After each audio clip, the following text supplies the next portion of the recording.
Today we're going to be talking about choosing fonts. Choosing fonts for a project is sometimes a hard decision to make. There are so many fonts to choose from. I've come up with 5 simple tips that will help you make better decisions in choosing fonts for projects. Tip number 1. Use contrasting fonts. A good combination would be to use a serif font with a sans serif font. In this example, the designer used a sans serif font as a headline and used serif as a body text. This helps distinguish the headline and the body for the viewer. Tip number 2. Don't use 2 serif fonts or 2 sans serif fonts together. Using the same typeface category will not create enough contrast in the design. Using 2 different fonts helps the viewer identify the different sections.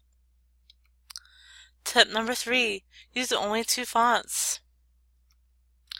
If you use more than 2 fonts, it gets confusing to the viewer. The viewer doesn't know which section is the most important. The viewer will be able to determine the hierarchy of the design when 2 fonts are used. Tip number 4. Use a legible font. Some designers use a fancy script or creative fonts in their designs. Some fonts can be hard to read. The viewer can struggle to get the message that is being conveyed. Tip number 5.